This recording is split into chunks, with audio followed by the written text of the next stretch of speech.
नमस्कार प्रिय साथियों, मैं हूं आचार्य श्रीधर खंडल और आप देख रहे हैं नक्षत्रवेद.com का मासिक भविष्यवाणी कार्यक्रम। इस मासिक भविष्यवाणी कार्यक्रम में बात करने जा रहा हूं सितंबर के महीने के बारे में। और यह जो कार्यक्रम है यह कर्क राशि के जातकों के लिए है। कर्क राशि के यदि आप हैं तो आप इस कार्यक्रम को पूरा जरूर देखिए और अंत में आपको इस कार्यक्रम के उपाय बताऊंगा। वो उपाय जब आप देखेंगे तो सितंबर के महीने में होने वाली जितनी परेशानियां हैं या जो भी कष्ट हैं उनसे सबसे निवृत्ति आप उपाय के रूप में कर पाएंगे। तो कार्यक्रम को यदि आप देखना प्रारंभ कर चुके हैं तो पूरा जरूर देखिएगा। दूसरी बात, विशेष सूचना यह है कि यह जो कार्यक्रम है यह गोचर पर आधारित है। गोचर में ग्रहों की परिस्थिति को देख करके यह कार्यक्रम दिया जाता है। आप इस कार्यक्रम को अपनी जन्म पत्रिका का विश्लेषण बिल्कुल भी मत समझिएगा। यदि आपके जीवन में, आपकी जन्म पत्रिका में किसी भी प्रकार की कोई भी दिक्कत बनी हुई है, कोई परेशानी बनी हुई है आपके जीवन में, तो यहाँ पे नंबर है, इन नंबर्स पर कॉल करके या व्हाट्सएप करके अपॉइंटमेंट लेके नक्षत्र वेद के ज्योतिषाचार्यों से आप अपनी कुंडली का डिस्कशन कर सकते हैं। तो चलिए कार्यक्रम को प्रारंभ करते हैं। और कार्यक्रम को प्रारंभ करके सबसे पहले बात करेंगे कर्क राशि के जातक कैसे होते हैं उनके बारे में। कर्क राशि यानी वो चंद्रमा की राशि है। चंद्रमा मन का कारक होता है। तो मन का कारक चंद्रमा होने के कारण और आपकी राशि कर्क या लग्न कर्क होने के कारण आप अत्यधिक भावुक इंसान हैं। आप बहुत जल्दी भावावेश में आ जाते हैं। जल्दी से यदि कोई कटु वचन बोल दे तो जल्दी से आपके आंसू आ जाते हैं, आप रोने लग जाते हैं। किंतु अंदर से ऐसे व्यक्ति बहुत ज्ञानी होते हैं, बहुत ज्यादा दूसरों की केयर करते हैं, परवाह करते हैं।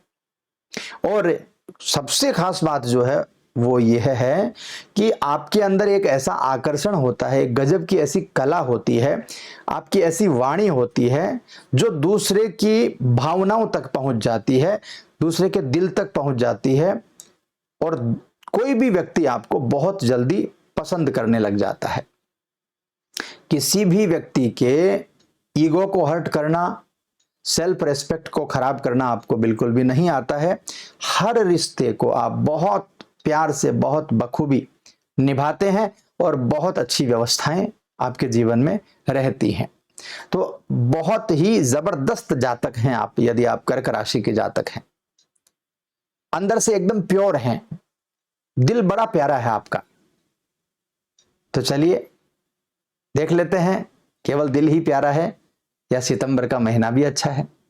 तो कर्क राशि के जातकों के लिए सबसे पहले मैं बात करने वाला हूं करियर के बारे में, यानी जो लोग नौकरी करते हैं, जो जॉब कर रहे हैं, उनके लिए कैसी व्यवस्थाएं इस महीने बन रही हैं। देखिए बहुत जबरदस्त व्यवस्थाएं इस महीने मुझे नहीं लगता कि बन रही हैं, लेकिन बहुत सामान्य भी नहीं है, यानी सामान्य से थोड़ा ज्यादा है। कुल मिलाकर के मैं कहूं सामान्य भाषा में, नॉर्मल भाषा में बताऊं तो अनुकूल ही रहेगा महीना, लेकिन कुछ कुछ चीजें कमजोर हैं। जैसे यदि आप नौकरी पर जा रहे हैं, आप जॉब करने जा रहे हैं, तो आप अपने मन की बात, आपका आगे का जो प्लान है वो किसी के साथ भी आप डिस्कस इस समय मत कीजिए। यदि करेंगे तो वो आपका प्लान फेल हो जाएगा और जिस व्यक्ति को आपने प्लान बताया है वो व्यक्ति उस प्लान के साथ में आगे बढ़ जाएगा। महीना अनुकूल रहने वाला है, किंतु कुछ चीजें कमजोर हैं इसमें। कुल मिलाकर के करियर वाइज देखा जाए तो शुक्रदेव और सूर्यदेव का गोचर जो है ना, वो बहुत अच्छी व्यवस्थाएं आपके लिए बना रहा है। करियर को लेकर के, अर्निंग को लेकर के, इन्वेस्टमेंट को लेकर के, लेकिन थोड़ा सा अपने ऊपर ध्यान रखिएगा। यदि वाचाल हैं, ज्यादा आप बोलते हैं, तो कोशिश करिएगा कि इस समय कम बोलें, अपनी बातों को बाहर नहीं निकालें, नहीं तो आपको भावुक बनाकर, आपको भावावेश में ला करके सामने वाला व्यक्ति, कोई तीसरा व्यक्ति आपका फायदा जरूर उठा लेगा। इसका ध्यान जरूर रखिएगा। नौकरी की बात करूं तो बहुत अच्छे अवसर मिलने वाले हैं, बेहतरीन अवसर मिल रहे हैं। वैसे भी आप बहुत मन लगा करके काम करते हैं, लेकिन एक प्रॉब्लम है, आपके लग्न में और आपकी राशि में एक प्रॉब्लम है कि एक जगह बहुत ज्यादा देर तक दिल नहीं लगता है, मन भटकने लगता है, और ऐसी व्यवस्थाएं इस महीने भी होंगी। तो मैंने कहा ना कि सामान्य से थोड़ा अच्छा है, लेकिन उतना अच्छा भी नहीं है। तो भटकाव को दूर कीजिएगा, और यदि अच्छे परिणाम लेने हैं तो टिक करके काम कीजिएगा, अच्छी व्यवस्थाएं आपके लिए बन जाएंगी। व्यापारी बंधुओं की बात करूं तो व्यापारी बंधुओं को विदेश से जुड़ा हुआ यदि कोई प्रोजेक्ट मिलता है, विदेश से कोई संबंध बनता है, जो लोग ऑलरेडी आयात निर्यात कर रहे हैं अब्रॉड से, उनके लिए तो जबरदस्त से भी आगे का समय है। करियर वाइज, व्यापार वाइज बहुत उन्नति का समय है, अच्छे अवसर आपको मिलेंगे।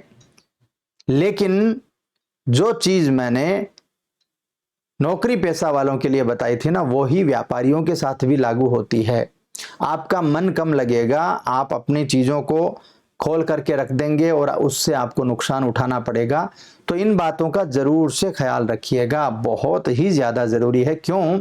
क्योंकि आप भावुक व्यक्ति हैं, आपका मन बड़ा अच्छा है, आप पवित्र हृदय के व्यक्ति हैं। तो ऐसे में सामने वाला घुमा फिरा करके और आपकी चीजों को निकलवा सकता है बाहर, और ऐसे में आपको ही परेशानियां आगे खड़ी हो सकती हैं। तो यदि आप नौकरी कर रहे हैं या यदि आप व्यापारी हैं, तो दोनों ही परिस्थितियों में केवल इन बातों का ध्यान रख लेंगे तो आपका सितंबर का महीना बहुत ही अच्छा जाने वाला है, और बहुत शानदार व्यवस्थाएं आपके लिए बनने वाली हैं। अब बात करता हूं विद्यार्थियों के लिए। विद्यार्थियों को वैसे तो बहुत अच्छे परिणाम मिलने वाले हैं। क्यों मिलने वाले हैं? क्योंकि बृहस्पति देव जो है वो नवम भाव में गोचर कर रहे हैं, थर्ड हाउस पर उनकी दृष्टि रहेगी। तो कुल मिलाकर के आपके लिए पढ़ाई की व्यवस्थाएं काफी अच्छी रहेंगी। लेकिन चूंकि बृहस्पति देव जो है वो वक्री बृहस्पति हैं, तो ऐसे में आप अपने गुरुजनों को अपमान कर सकते हैं, आप अपने बड़ों से गलत तरीके से बात कर सकते हैं, उनका अपमान कर सकते हैं। तो इन बातों पर ध्यान रख लीजिएगा कि कहीं संगति आपकी खराब नहीं हो रही हो, कहीं आपकी वाणी खराब नहीं हो रही हो, कहीं शिक्षा से आपका मन जो है वो भटक नहीं रहा हो, गलत संगति में रह करके कोई गलत चीज आप नहीं सीख रहे हो।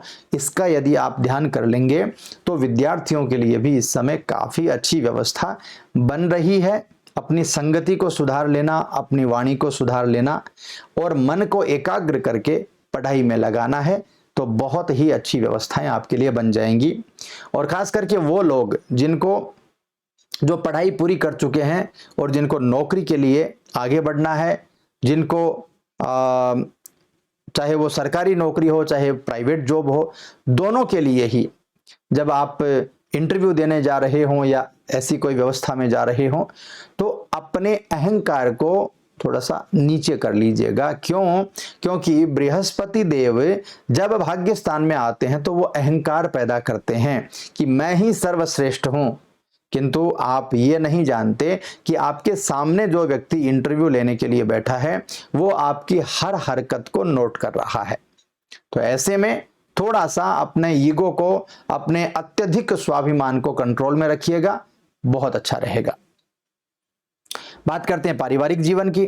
पारिवारिक जीवन के मामले में सूर्य की जो तृतीय भाव की उपस्थिति है और बुध की जो उपस्थिति है, उससे बुधादित्य योग का निर्माण होगा। बहुत अच्छे परिणाम पारिवारिक जीवन में आने वाले हैं। परिवार में अच्छी व्यवस्थाएं बनने वाली हैं और आपके लिए भी अच्छी धार्मिक व्यवस्थाएं बनने वाली हैं। यानी अध्यात्म के प्रति, माइथोलॉजी के प्रति अभी आपका मन बहुत ज्यादा करेगा। आप अच्छा साहित्य पढ़ेंगे, अपने धार्मिक साहित्य को पढ़ने का, समझने का आपको मौका मिलेगा। इसके साथ ही भाई बहनों का बहुत अधिक प्यार आपको मिलेगा। कोई धार्मिक यात्रा आप प्लान कर पाएंगे, अपने मित्र, घर वालों के साथ या रिश्तेदारों के साथ आप धार्मिक यात्रा पे जा पाएंगे। तो कुल मिलाकर के यह जो समय है ना, यह समय माइथोलॉजी को बहुत अच्छे से अंदर से फील करने का समय है, अंदर से सीखने का समय है और धार्मिक यात्राओं का समय है। पारिवारिक व्यवस्थाएं बहुत अच्छी हैं। अब बात करते हैं प्रेम जीवन के बारे में। प्रेम जीवन में थोड़ा सा ध्यान रखने की जरूरत है। प्रेम संबंधों के मामले में शनि का जो गोचर है ना, वो आपकी राशि से सप्तम भाव में आ रहा है। तो चाहे वो आपका प्रेम जीवन हो, चाहे वो आपकी बिजनेस पार्टनरशिप हो, चाहे किसी से क्लोज फ्रेंडशिप हो, किसी से प्रेम हो या दाम्पत्य जीवन हो, सभी की व्यवस्थाएं जो है ना वो खराब हो जाएंगी। वाद विवाद हो जाएगा पति पत्नी में, प्रेमी प्रेमिका में, फ्रेंडशिप में, पार्टनर्स में, सब में दूरियां हो जाएंगी, मानसिक तनाव बनेगा, गलतफहमियां बनेंगी, सुख से वंचित हो जाएंगे। इसलिए प्रेम जीवन में, पार्टनरशिप में, इन सब चीजों में, दाम्पत्य जीवन में आदि में आपको बहुत ही ज्यादा इस समय ध्यान रखने की जरूरत है। और अंत में आपको इन चीजों को ठीक करने के लिए उपाय भी बताऊंगा, तो ध्यान से वो उपाय भी सुनिएगा। अब बात करते हैं फाइनेंस की। फाइनेंस के लिए यह महीना जबरदस्त है। क्यों जबरदस्त है? क्योंकि आपके सेकंड हाउस में शुक्र और सूर्य की युति रहेगी और उसके बाद में जैसे ही सूर्य परिवर्तन करेंगे तो बुधादित्य योग थर्ड हाउस में बन जाएगा। आपकी तो बल्ले बल्ले है, बहुत अच्छी व्यवस्थाएं हैं। वो इसलिए हैं क्योंकि जो आपका धन अटका हुआ है, जो परेशानियां आपने भुगती हैं पिछले समय में, वो परेशानियां आप समाप्त हो सकती हैं। आपके क्लाइंट्स जो हैं वो आपका पैसा लौटा सकते हैं। इस समय आपका जो काम चलेगा वो भी बहुत अच्छा चलेगा। तो कुल मिलाकर के चाहे आप नौकरी कर रहे हो, चाहे व्यापार कर रहे हो, दोनों ही परिस्थितियों में अर्थ का मामला इस समय बहुत ही अच्छा बना हुआ है। इस मामले में आपको कुछ भी ज्यादा सोचने की जरूरत नहीं है। अंत में सेहत की बात करेंगे। स्वास्थ्य कैसा रहेगा? बहुत उतार चढ़ाव इस समय दिखाई दे रहा है। और क्यों दे रहा है? क्योंकि आपकी राशि से छठे भाव के स्वामी जो हैं बृहस्पति देव, वो भाग्य भाव यानी नवम भाव में गोचर कर रहे हैं और वक्री अवस्था में है। ध्यान करिएगा। तो वक्री अवस्था के बृहस्पति जो हैं वो उठापटक पैदा करेंगे जीवन में स्वास्थ्य को लेकर के। और साथ में ही आठवें भाव में सूर्य और शुक्र की दृष्टि बनी रहेगी। तो कोई गंभीर समस्या, मैं नहीं मानता कि कोई गंभीर समस्या तो नहीं होगी जीवन में, लेकिन छोटी छोटी बीमारियां बहुत सारी होंगी। और खास करके बृहस्पति देव से रिलेटेड एक खास बात आपको बताऊं, पेट से संबंधित जिनको रोग है, चाहे वो अल्सरेटिव कोलाइटिस हो, चाहे वो गैस्ट्रिक की प्रॉब्लम हो, चाहे वो कब्ज की प्रॉब्लम हो, चाहे वो अपच की प्रॉब्लम हो, चाहे पाइल्स की प्रॉब्लम हो, बहुत सारी अव्यवस्थाएं इस समय पैदा हो जाएंगी। तो उतार चढ़ाव बहुत सारा है। ध्यान रखिएगा, स्वास्थ्य के मामले में बहुत ही ध्यान रखने की जरूरत है। अब उपाय बताता हूं और सबसे पहले स्वास्थ्य के लिए ही आपको उपाय बता देता हूं। गुरुवार के दिन बृहस्पति देव को प्रसन्न करने के लिए भगवान नारायण की पूजा करिए। नारायण को गुड़ और चने का भोग लगाइए। पीला गुड़ और चने, जो भूंजे हुए चने आते हैं, भुने हुए, जिनका कलर पीला हो जाता है, वो चने और गुड़, उनका भोग लगाइए। और यदि हो सके तो गौ माता को हल्दी डाल करके रोटी बनाइए या बेसन की रोटी बना करके गौ माता को गुरुवार के दिन खिला दीजिए। उससे क्या होगा, सेहत से रिलेटेड व्यवस्थाएं अच्छी बन जाएंगी। दूसरी बात, शनि देव सप्तम भाव में विराजमान होकर के प्रेम जीवन, पार्टनरशिप, दाम्पत्य जीवन सबको कमजोर कर रहे हैं। उसके लिए हनुमान जी की उपासना करिए। हनुमान जी को शनिवार के दिन तिल्ली के तेल का दीपक जलाइए मंदिर में जाकर हनुमान जी के, या मंदिर नहीं जा सकते हैं तो आपके घर के मंदिर में सायंकाल के समय, सूर्यास्त के समय तिल्ली के तेल का दीपक जलाइए। और कम से कम कोशिश करिए कि वो दीपक 3-4 घंटे तक जलता रहे। और आप बैठ करके सुंदर कांड का पाठ कर लीजिए हनुमान जी के सामने। आपकी समस्याएं पूरी तो खत्म नहीं होंगी, लेकिन बहुत हद तक हनुमान जी आपको बचा देंगे। इसके बाद तीसरी बात जो बहुत आवश्यक है, समय समय पर, क्योंकि आप कर्क राशि के जातक हैं, तो समय समय पर आपका मन बहुत ज्यादा खराब होता है और मन जब व्यक्ति का खराब होता है तो वो कोई भी काम अच्छे से नहीं कर सकता।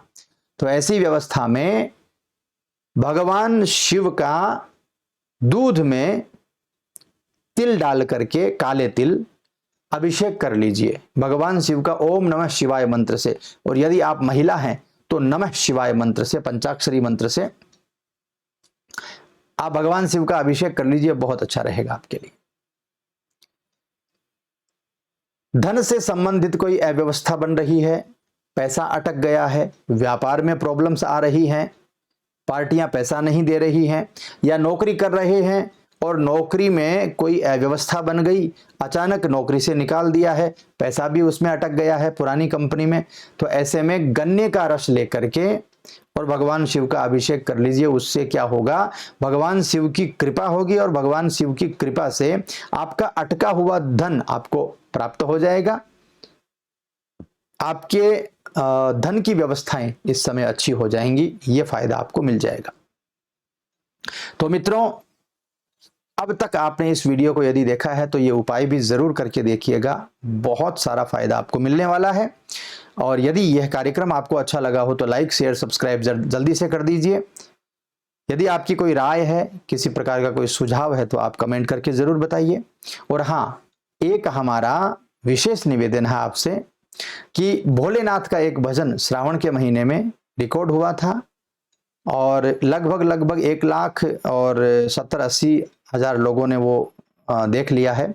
तो उस भोलेनाथ के भजन को आप एक बार जरूर जाकर के देखिए और जितना हो सके उसको लाइक करिए, शेयर करिए, और यदि चैनल पर नए हैं तो सब्सक्राइब भी कर लीजिए। कमेंट करके बताते रहिए, हम सभी कमेंट्स पढ़ते हैं और जिस कमेंट को जो ज़रूरी लगता है वो उत्तर भी देते हैं। तो यदि आपको ऐसा किसी भी प्रकार से कोई भी बात लगती है तो कमेंट जरूर कीजिएगा। कार्यक्रम अच्छे लगते हों तो सब्सक्राइब कर लीजिएगा चैनल को और शेयर जरूर से करते रहिएगा। मैं मिलता हूं आपसे अगले कार्यक्रम में, तब तक के लिए खुश रहिए, आनंदित रहिए और ऐसे ही मुस्कुराते रहिए। ओम नमः शिवाय।